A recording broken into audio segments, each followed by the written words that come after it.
Director of Security.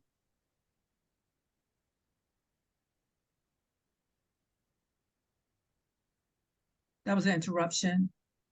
Yeah, you can keep going, Terry. It's being recorded. John Gray, Director of Security of HVV Massachusetts, Inc., will present the proposal for a medical and recreation cannabis dispensary at 1955 Beacon Street.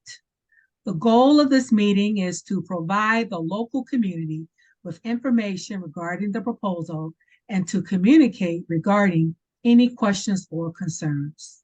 As required by the Cannabis Control Commission, the presentation will include security measures, plans to divert minors, plans to positively impact the community, and a demonstration that the location will not be a nuisance to the community. There will be an opportunity for community members to comment following the presentation. At that point, if you wish to comment, use the raise hand function that should appear at the bottom of your screen if connected by computer or device, or dial *9 if connected by phone.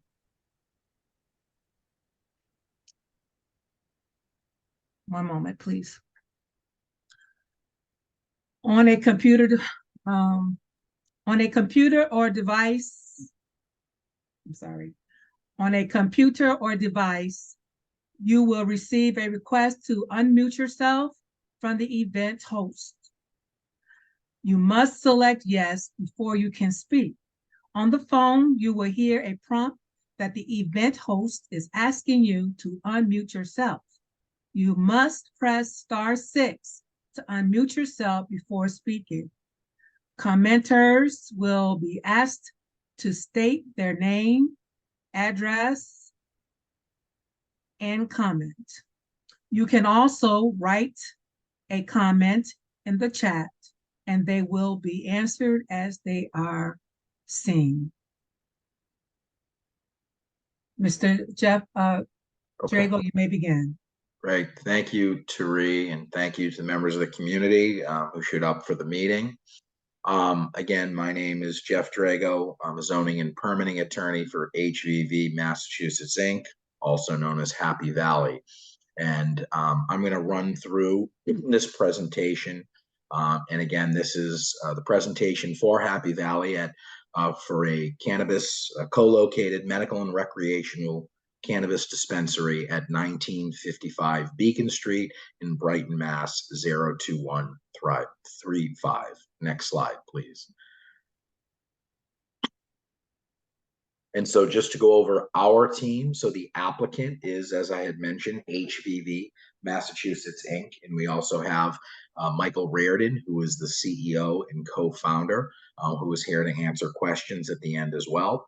And we also have John Gray from HVV, who's the Director of Compliance and Security, to answer any questions related to those areas of security or compliance. My office, as was mentioned, is handling the legal work, zoning and permitting work for Happy Valley. And I also have acting as the host, Mary Kate Campbell, who's an associate attorney in my office as well.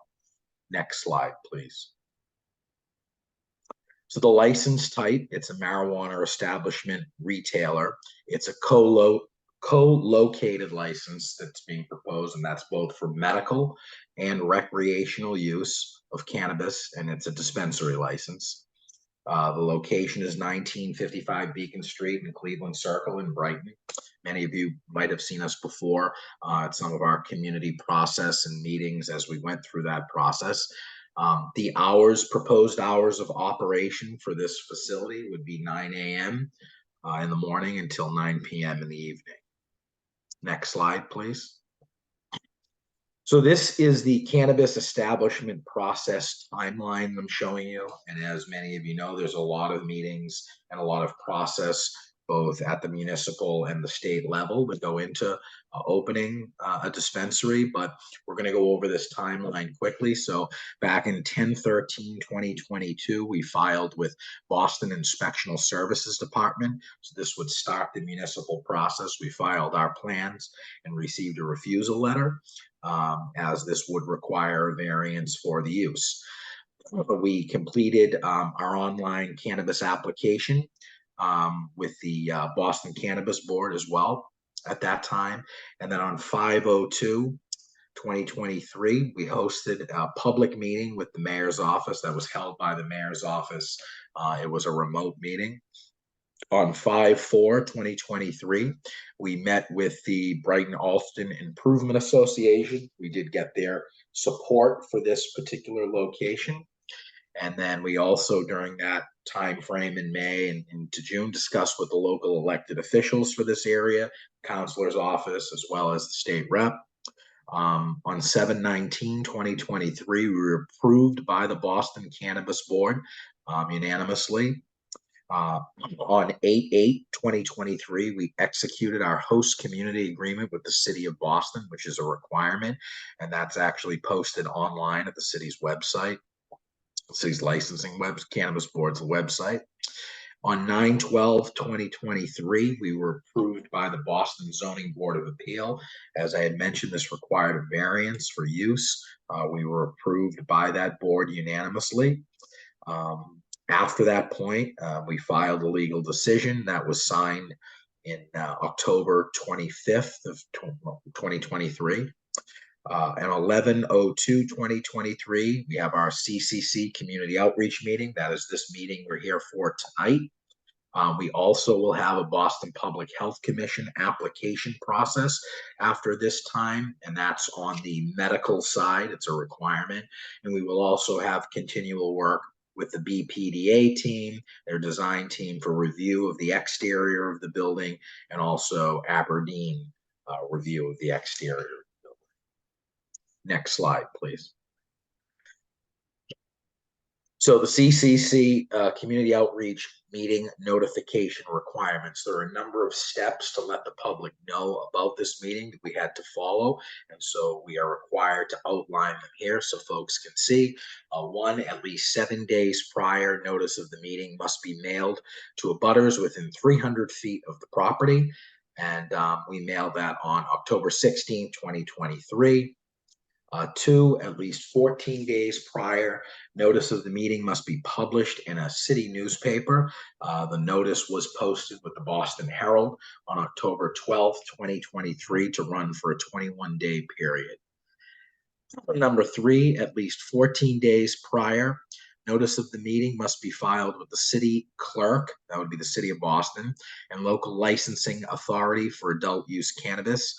And so that was received by Boston City Clerk on October 4th, 2023.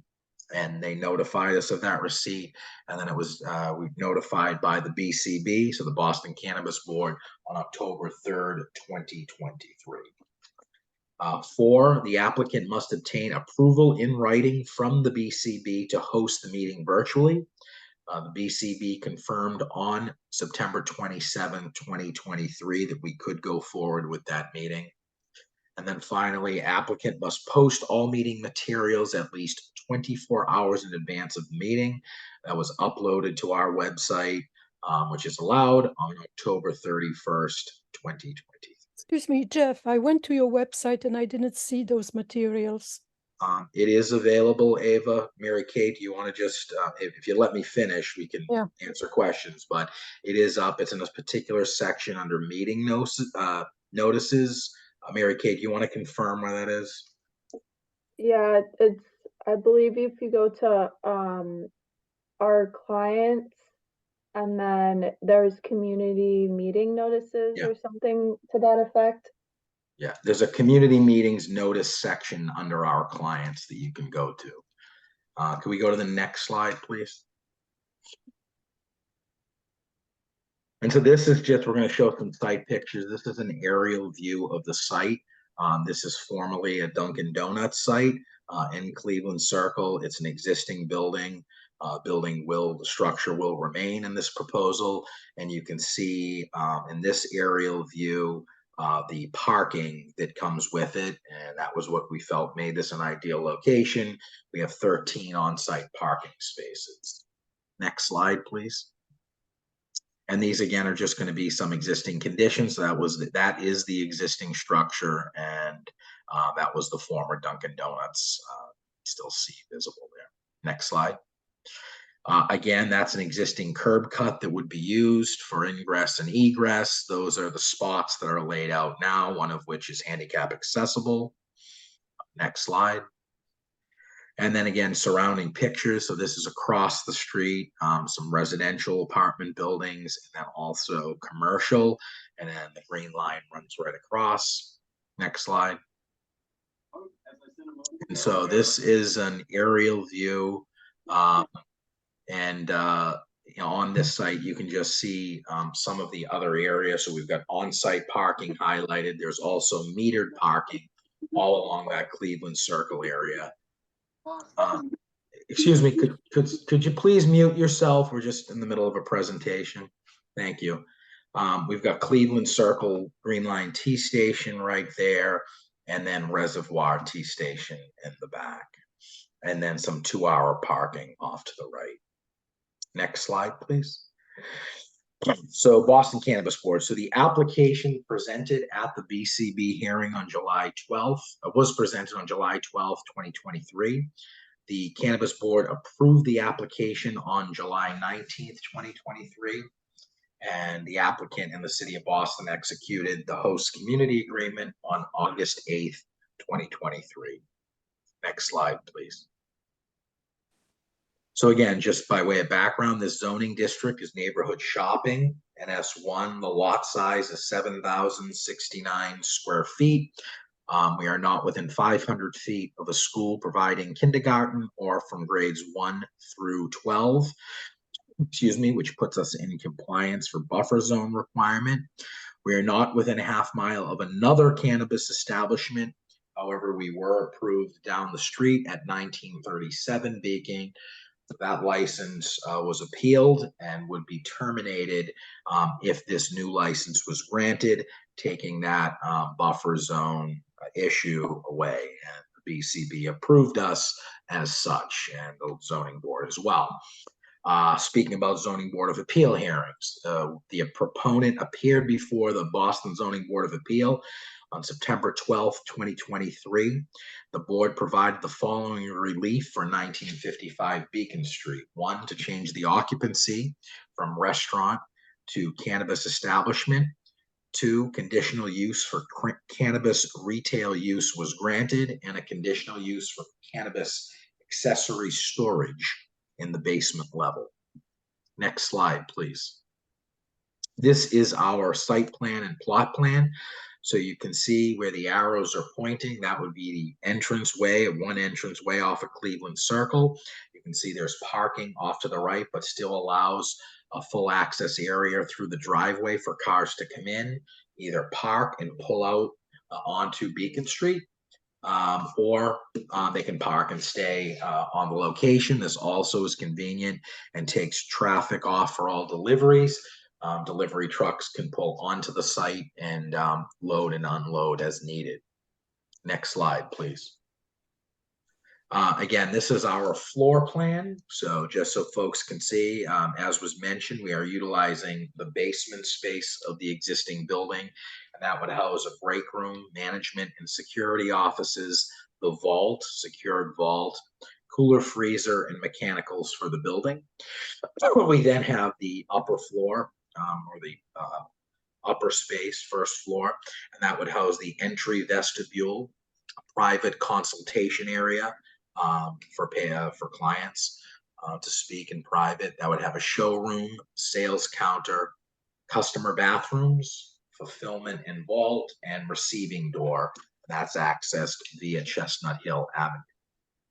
Next slide, please.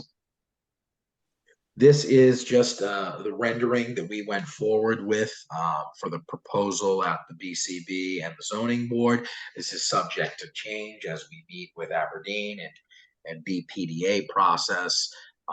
Again, it's only on the exterior, but this is a rough design of what the exterior would look like. You know, it very discreet, and again, all you see is the logo on the window of Happy Valley on the top. Next slide, please. That's the Happy Valley sign that you would see and logo. And this is just the other side of the building. And again, existing building would remain. Next slide, please. So this is our security plan. Again, just to touch upon staffing, there'd be 3 to 4 security associates per shift, 8 full-time security associates and 1 security manager on site, 2 shifts per day that would run from 7:30 a.m. To 30 minutes after close time, so 9:30 p.m. Security associate duties, monitor video surveillance equipment and security alarms on the building, monitor interior showroom dispensary activity, and monitor exterior perimeter to prevent loitering and on-site consumption. Next slide, please. Security plan. I'm going to run through these. Building security would have video surveillance, motion detection, glass break detection, hold-up alarms, duress code, and door contacts and panic buttons on site. 24/7 system monitoring by a third party. Restricted areas equipped with electronic door locks accessible only by RFID card or PIN. All exterior doors, windows, and vaults equipped with alarms. Approximately 50 cameras recording interior and exterior shots. Each employee issued an RFID card with access specifically pertaining to their job duties. Loss prevention techniques are implemented which would deter theft and to identify any person engaged in diversion. All vendors and services contractors will be escorted during their entire visit by security staff.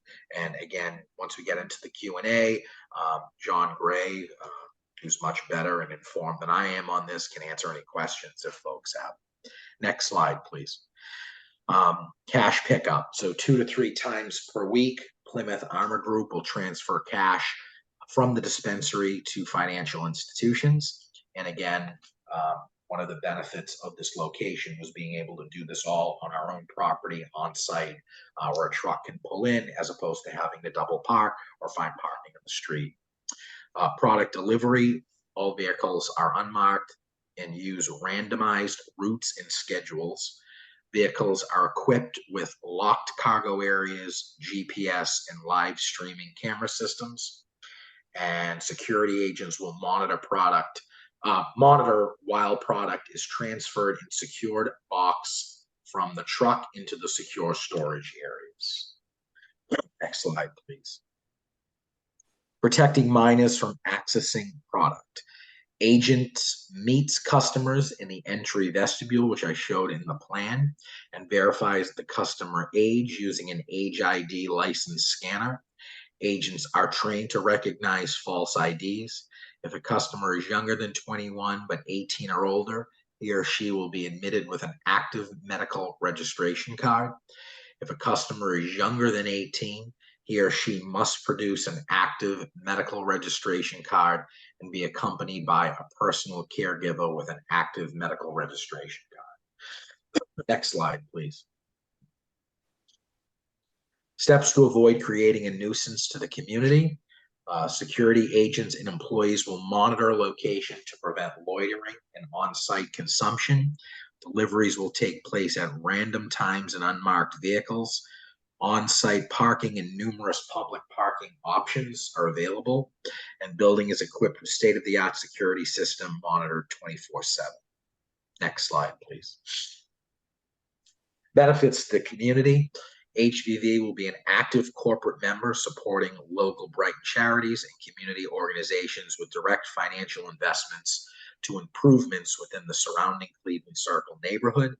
HVV will be renovating a vacant former Dunkin' Donuts store into a modern retail establishment with significant improvements to the existing structure. HVV has entered into agreement with Girls Leap to make financial contributions of $25,000 annually. Girls Lead programs, just so we're aware, aim to inspire girls to fulfill their potential through a combination of physical defense and socio-emotional skill building to boost self-value and champion their own safety and well-being. Next slide, please. Employment diversity and inclusion. So we are committed to recruit and hire diverse employees to reflect the 02135 census data for diversity, so Brighton. Create gender-neutral job descriptions, local hiring events, post on web-based recruitment platforms, attend community group meetings with an emphasis on those affiliated with the cannabis industry. Commit to working with minority enterprises, MBEs, for supplement business service. Meet and exceed the Boston Jobs and Living Wage Ordinance. Commit to working with community leaders with a focus on hiring minorities and individuals from communities impacted by the war on drugs. A minimum of 2 hiring events and opportunities within this community. No position at this location is less than $18 an hour. Committed to recruit locally to Boston residents. Utilize storefront and Zooms to host interviews, making that easier and more convenient, and located obviously near public transportation, which can be accessible to Boston resident employees. Next slide.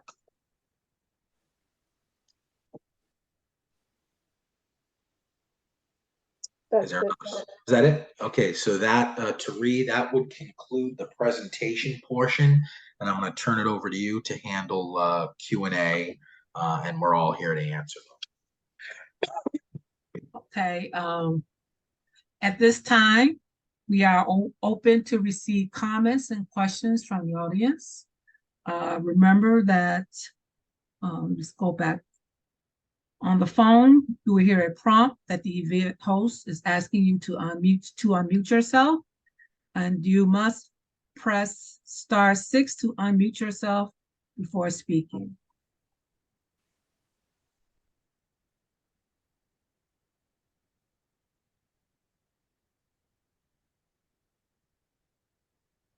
Okay, do we have anyone raising hands? Hold on one moment. I don't see any hands being raised.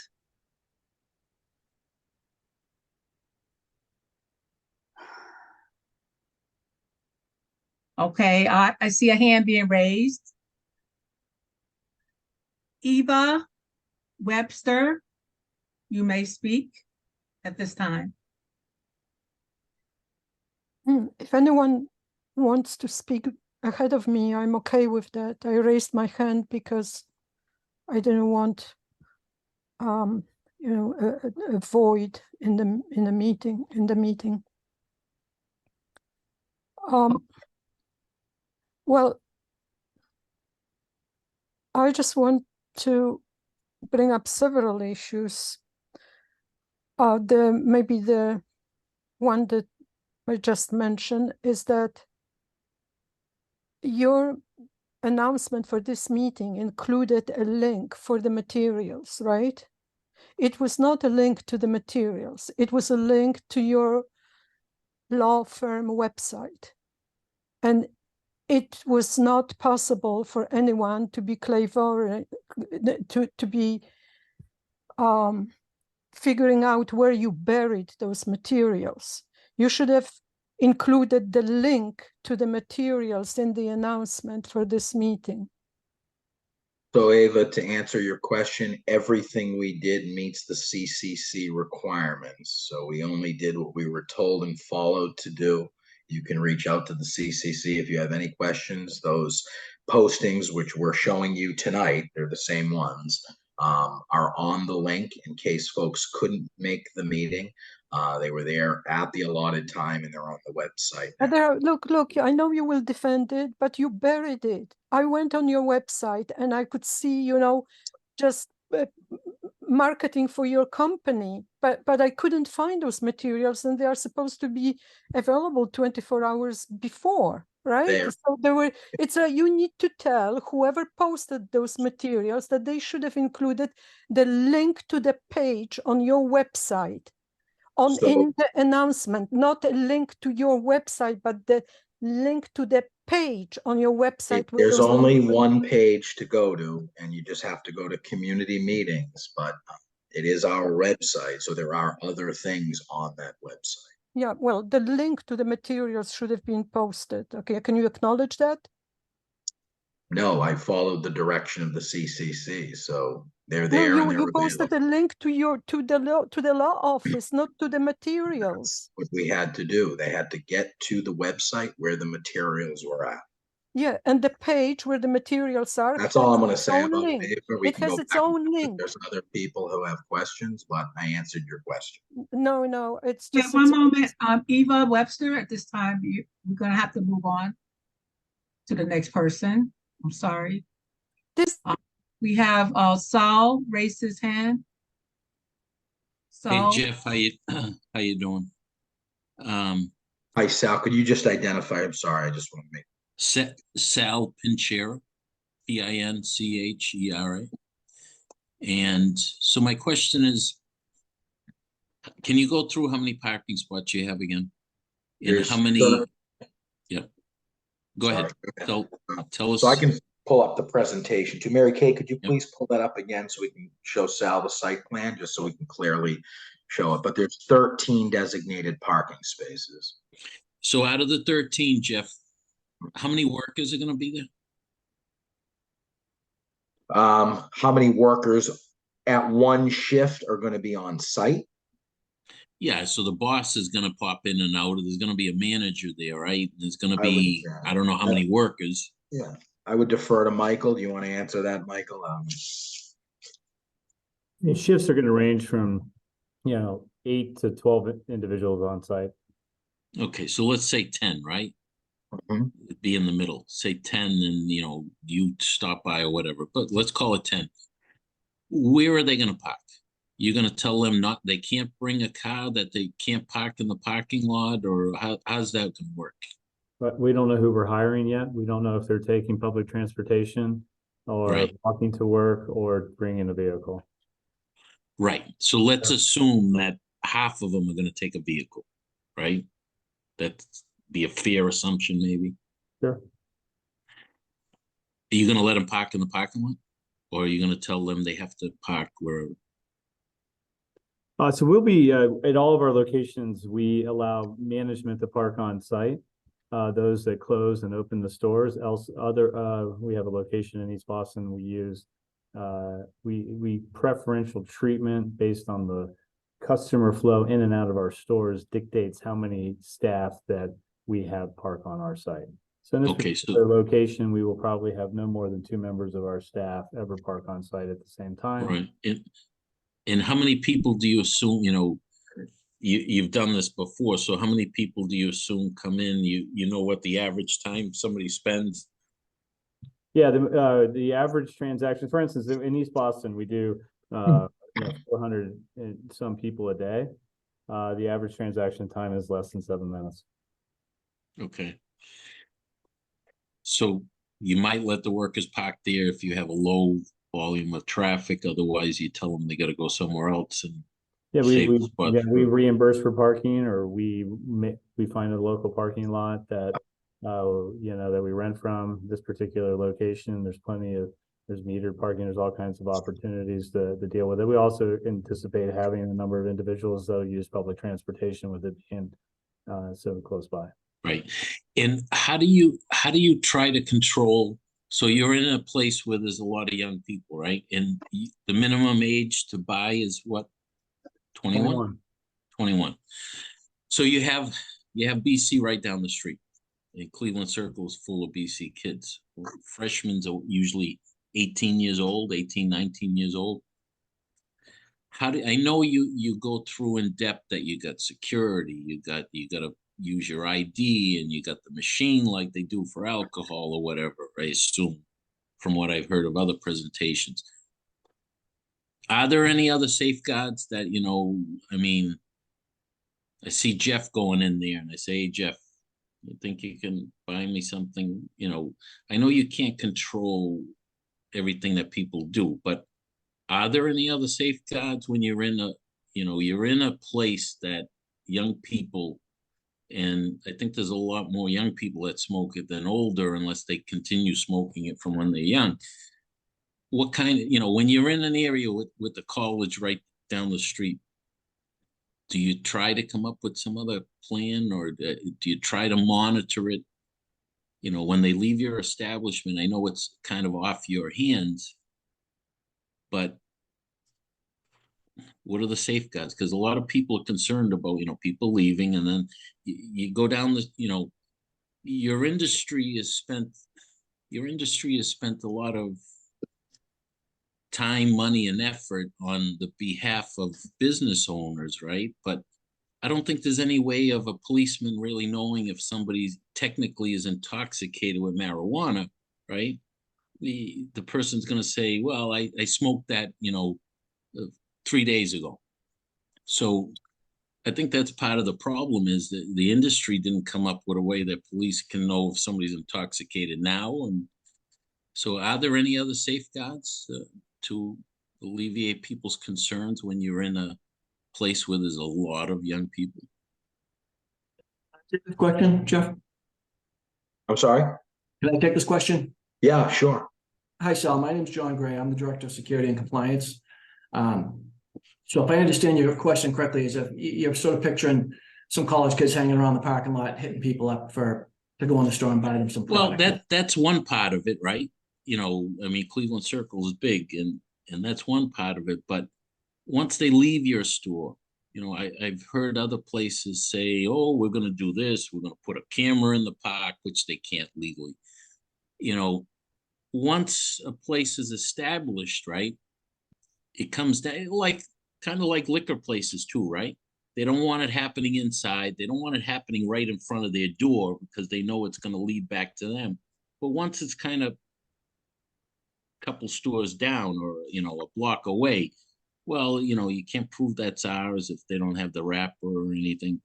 So I don't know. When you're in an area that is very densely with young people, right, 18, 19, 20, that are not supposed to buy, do you give it more consideration? Is there, I don't know, did you work with BC to say, hey, let's have a sharing of, if you tell me, you're the compliance guy, and I'm not saying you did a bad job if you don't have an answer for me. I'm just trying to find out if you spend as much effort on what I'm just asking as you guys do on marketing. Every billboard I see is friggin' cannabis. So do you spend as much effort on that? Yes, we do. And here's an example of what we do up here in Gloucester and in East Boston. We get a lot. There are a lot of colleges in this area. We're right next to Beverly, which has several colleges in the area, and we do get a lot of college kids in here.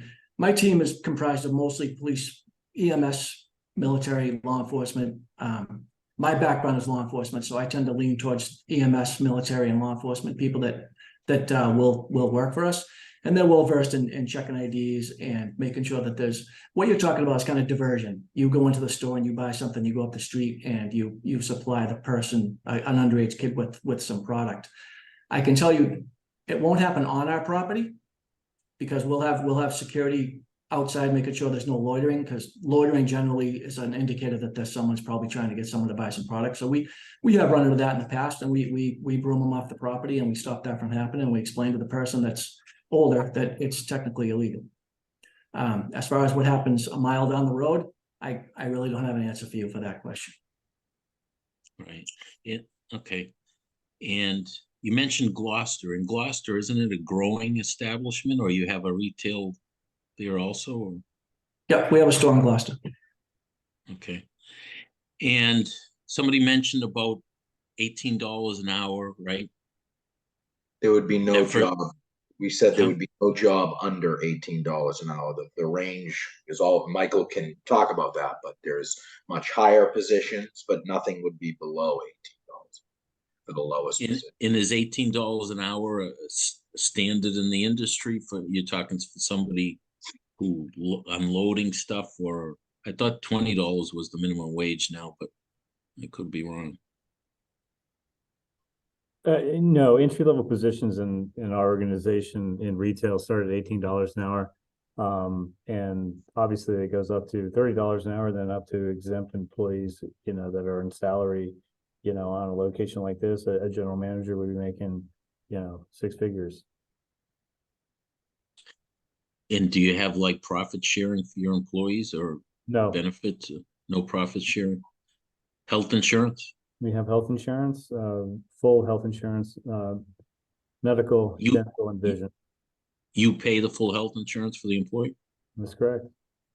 Okay, that's for full-time employee. That's correct. And the minimum wage for Massachusetts, Sal, is $15 an hour. That just went up from $14.25. Okay. I guess they don't keep pace with the taxes and cost of stuff in Massachusetts, but that's not your problem. How many part-time employees versus full-time? About We're full-time only. no part-time. Sal, Okay. I I see think we other need people. I Yeah. think we need, yeah, we have other people that are Alright. have hands up. We'll come back to you if we have time. Yep, thank you. Let's get C Mark's iPad, may speak. Okay, can you hear me? Yes.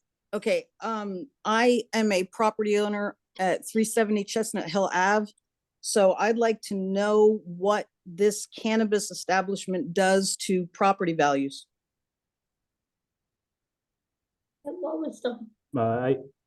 I'm not a real estate expert on property values and, you know, and how it's going to be if it's affected one way or the other, you know, in the neighborhood here in Brighton, but across the landscape of the legal cannabis industry across the United States of America, property values have over 60% of property values have gone up as a result of cannabis coming into a neighborhood.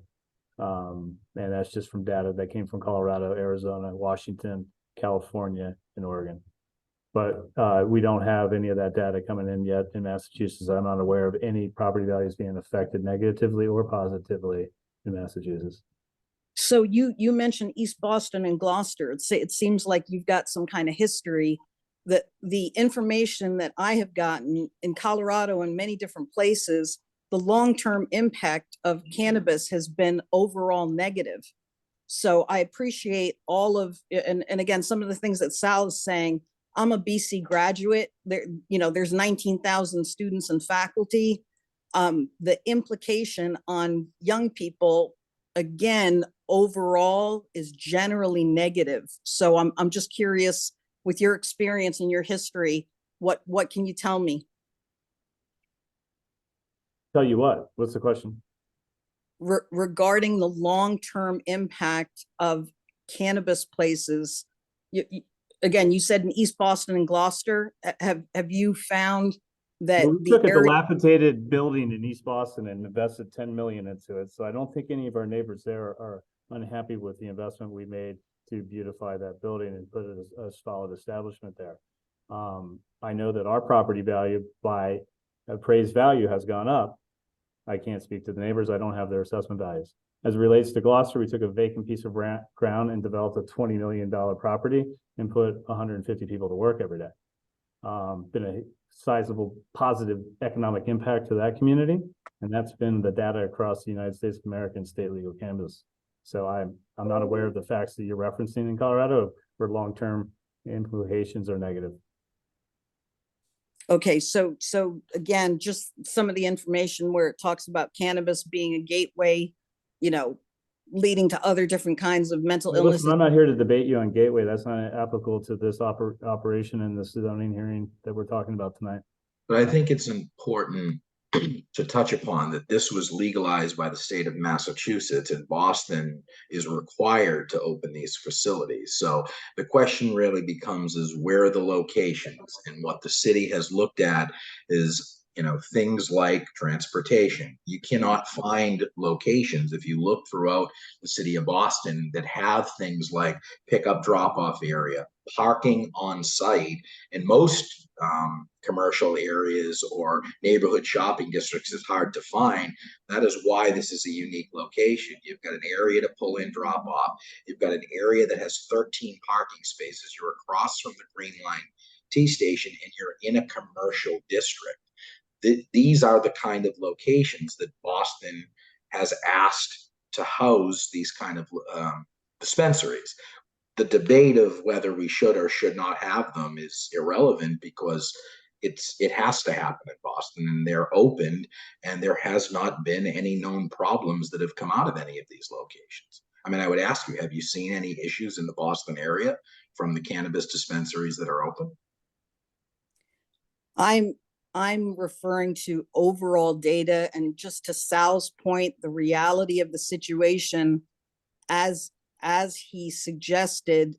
It's wonderful to have the security. It's wonderful to have all the things that you have in place, but the reality of human behavior is college students trying to get things that they shouldn't be getting. And so I'm just looking for more assurances regarding what happens when the plans don't work. So that's, again, I don't doubt Cleveland Circle is a great area. It's a wonderful commercial area. I'm sure that's why you guys picked this location. I don't doubt any of that. I'm just trying to speak to the reality of putting this place into action, and people that are living there, what the fallout is going to be. I don't expect you're going to have any fallout. We haven't had any issues in any of our other two locations. They've been operating for multiple years. I'm not aware of any incidents in the city of Boston. I think there's 12 stores at this point now operating for many years now, some of them. I just think it's one of these things that enough time hasn't taken place where, there's been enough data in the Commonwealth of Massachusetts for you to understand that there's not going to be an issue. There certainly isn't going to be an issue with the operations, the way we run them, and we run a tight ship, and we're proud to be part of the communities we're in, and look forward to having a positive impact economically, and taking it what is existing Dunkin' Donuts, dated, antiquated exterior, building, and improving that, and then providing, if somebody's going to have a dispensary in your area, you got a great operator coming into yours. Thank you. Okay, next person. Before we go back to Eva, because we do have some time, let's check and see if there's anyone else that would like to have something to say at this time. Hi. If not, we're gonna go back to Eva. You may, Eva Webster. Yeah. Okay. Could you tell me who suggested to you to make the $25,000 community benefit donation to some youth group that has nothing to do with Cleveland Circle, and what specifically you intend to do for Cleveland Circle should you be approved by the State Cannabis Commission? Go ahead, Michael. I'm sorry. Yeah, so Girls Leap is a City of Boston initiative that we are supporting. We've been supporting that organization for multiple years.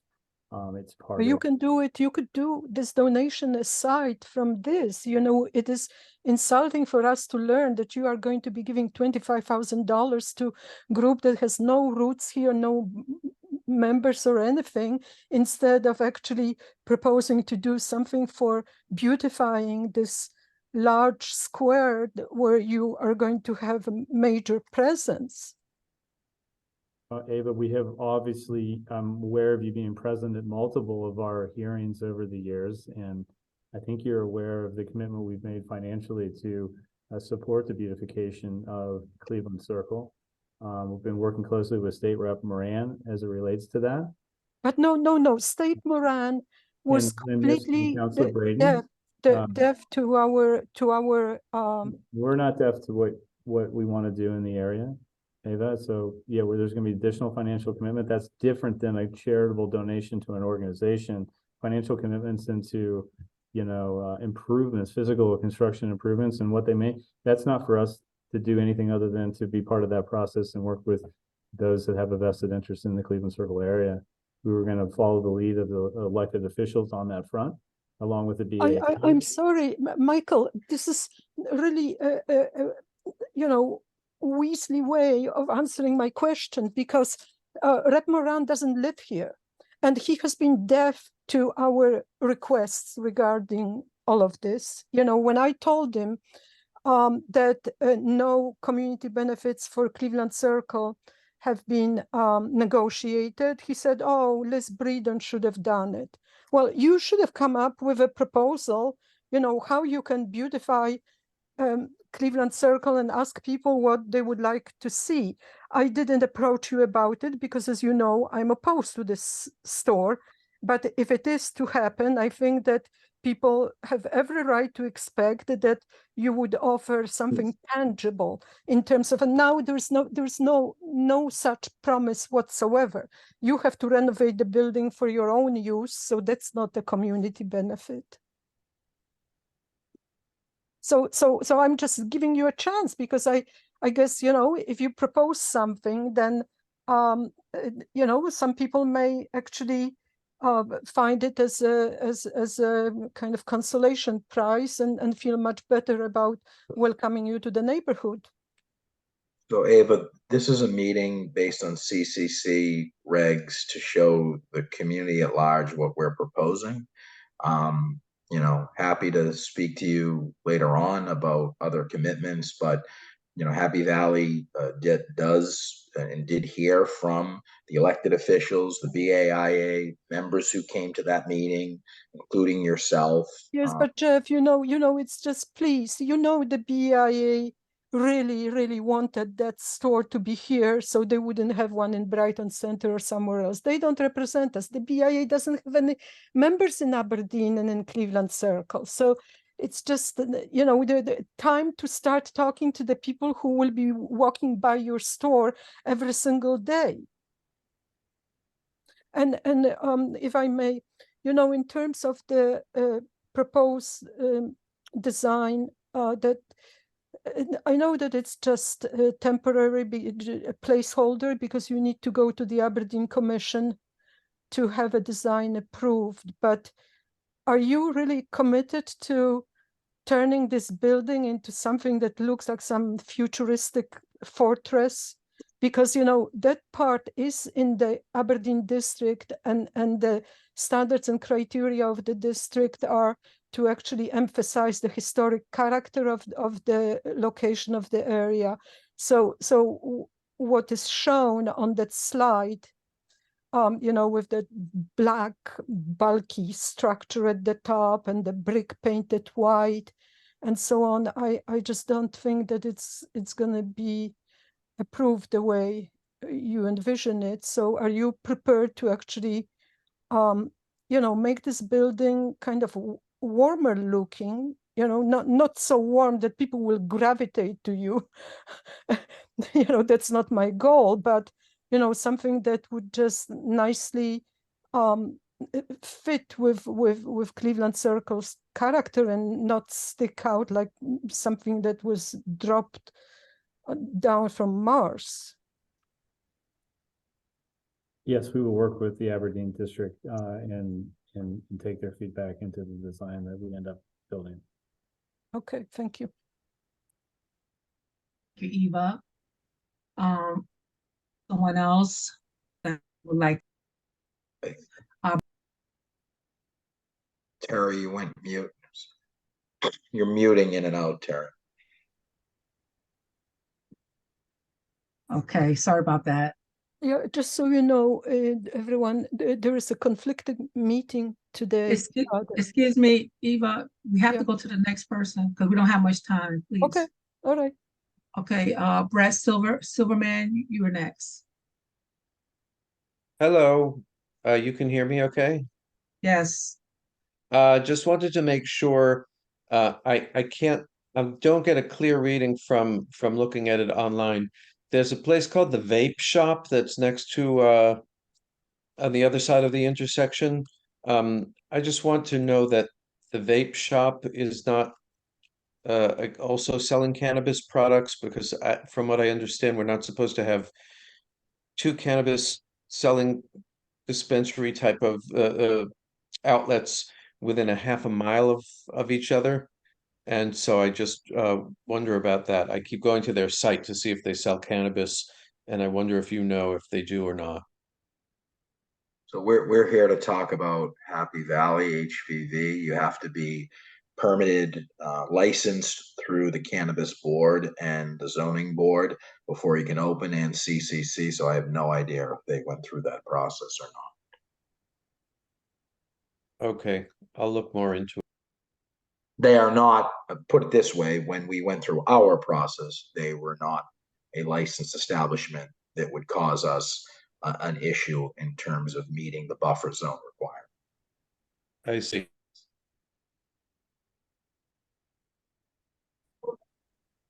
Okay. Brett, you're done? Okay. Should we take more questions, Mr. Drago? Yeah, no, I don't know if anyone else, Sal, I may have another question. Okay, Sal, do you have a question? Yeah, since nobody else does, just a couple questions. So on your product, does it have to have? So on your product, does it have to have does it have a warning label, or is it out of curiosity? It has, I'll let John answer all the requirements that we have to adhere to on our packaging for cannabis.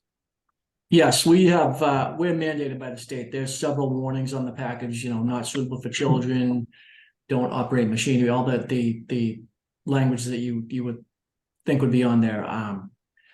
We're mandated to have all that language on their packaging, yes, and it's in. Go ahead. Right. So not for children, don't operate machinery, and what else? There's a list, there's several. Don't consume when you're pregnant, don't operate machinery, don't operate a motor vehicle, not for children. Like I said, it's clearly marked that it contains THC. I don't have the package in front of me, otherwise I'd go over every one of the listings, but it is clearly marked. It's also. Are there any health warnings? Yes. Like, kind of like cigarettes, or? Not similar. Right. And what about the hours? Just run through the hours again. 9 a.m. to 9 p.m. 7 days a week. Correct. And you wouldn't be advertising near the where all the young people are, or did you give any thought about advertising? So we're not allowed to advertise where there's an audience under 21. So like, for example, we couldn't advertise at a youth hockey rink because the expected audience is under 21 years old. So I'm mandated not to advertise in places like that. So we'd be unable to. But so billboards are okay, but As long as they do, go ahead, I'm sorry. No, go ahead, John. Okay, as long as what they do is they survey the expected audience. So say, for example, you have a billboard on Route 1A going into Logan Airport, the expected audience is expected to be over 21 years old. If there was a billboard outside of preschool, that would be a different story. We wouldn't be allowed to advertise on that billboard. Does that make sense to you? yeah. Thank you. Okay, any other questions, comments? We have 4 minutes left. Hi, can you all hear me? This is Ming speaking. I'm the property owner of 374 Chestnut Hill Ave. I want to bring one children care center to your attention. It's a BC Children's Center in the main campus. I'm gonna put the link to that address over to the chat. And I think if you walk by the reservoir, it's 1.3 miles, but I don't know how long the distance will be if it's like calculate directly from the map. And this is like the child care center for the BC employee and staff or nearby neighbors. So I'm wondering if this is part of like the restriction that you posted on your project plan or something. That's the first question I have. Um, Well, let me answer that first. So we meet all the requirements that have been vetted by the Cannabis Board and the city. So the answer to that question is no, it would not affect this location. okay, and also the location that you proposed in 1955 Beacon is like the BC shuttle will actually run from that D, like the reservoir stop for the D line, the green line, from every day. I think it starts 7:30 till 2 a.m. And I think BC students will have really easy access over to the store. Well, have anybody of your team contact Boston College about this issue? Not about that specific issue. We had reached out to Boston College years ago to try to have a discussion, and we were told by Boston College that they were opposed. There was no need to sit down. They were opposed to any location or dispensary location located in anywhere in this general area. Okay, so can I interpret it as a no from the Boston College side for any kind of approval of the site? I'm sorry? So they're opposed of this site location choice already? You mean years Yeah. ago? I mean, years ago, they voiced their opposition. Yes, they voiced their opposition for this location. Yes, publicly. But you'd have to ask them specifics. I'm not going to speak on behalf of Boston College. Okay. And also in your project plan, you have like the parking spots, like planned for using the 2-hour meeting No, park near the those reservoir. are available to anybody, so that's why they're shown. It just goes to show what transportation options are available in this area. Okay, so that's not part of your parking spots planning for handling the customers. No, we have 13 on-site parking spots, and then anything else is open to the public, including the Green Line T station, bus stops, parking metered spots. It just goes to show that because of this particular location, there are other modes of transportation and parking available, which many other locations in the city do not have available. Okay, I see. And I have my last question. I'm going to be really quick. Have you ever contacted the Winterstone elderly house across the street of this location? I don't know if they're residential or not, but like, have you contacted those buildings for the CCC hearing? So again, we are required, we have to get a mailing list, and in that list, it's all of the owners of all of the buildings within 300 feet. That's one part for this meeting. Those folks would have also been notified within 300 feet of a legal notice from the city of Boston. We don't send that out, they send that out. It's also put in a newspaper of circulation for all of these hearings. So this process, and that's why I showed you the timeline, has been going on since 2022. And there have been multiple community meetings. There was a cannabis meeting that was held by the city of Boston's mayor's office, of which we had to flyer for. There have been mailings that have gone out. So all of this happens where folks, these are all different modes that folks are notified or notification process for this kind of an establishment to open. So I do not know personally if they came or did not. I have no idea. There were plenty of people in attendance at all of our meetings. Okay, thank you. Thank you. Okay, at this time, Can Attorney Drago answer some questions in chat before we I've adjourn? been answering a bunch. Recording of the meeting be posted. So we will have that. Okay. So where will the meeting be posted? So we will have this on Mary Kate. Sorry if you can from my office. Where will we post this? We first have to have it transcribed, correct? Yeah, the transcript will be part of the application sent into the state as well as the recording, I believe. Right. So will this recording be, so those are the only places this recording will be, we can put it on our website as well. Yeah, we can. We'll add it to our website. It's not required. It's been posted to YouTube even. We can do that as well, and you can just search it, and then we can have a link to our website to that. That's how it's been done previously. Yeah, one quick question, Jeff. Are other marijuana stores in Boston also open from 9 a.m. to 9 p.m. 7 days a week? Yes, that is pretty standard. Some have tried to even, or maybe open later till 10 p.m. In Brookline, they have shorter hours and by appointment, you know. It would have been nice to have it here because who needs to get stoned, you know, at 9 a.m. in the morning? I had a contractor who did People that. have medical issues. Yeah, it can pick up the stuff around noon too. They also do home deliveries. There's also a way to do that. So you pre-order it so that when you come in, you're fast tracked through the line, if there is one, or right to the checkout counter. So there's a number of options to move people in and out. You know, there's a trash can in Cleveland Circle that advertises home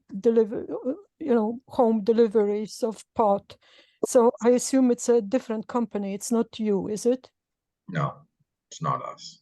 And is Happy Valley a private company or publicly traded? Private. Private. And you just have investors, right? Who make commitment to your project. Yeah. All right. I'm out of questions. Thank you. Thank you. Thank you, everyone. Thank you, Terry. You're welcome. Jeff, I will be talking to you about community benefits. Okay, I look forward to it, Ava. All right. Take care. Okay, at this time, I'm going to end the meeting. Thank you.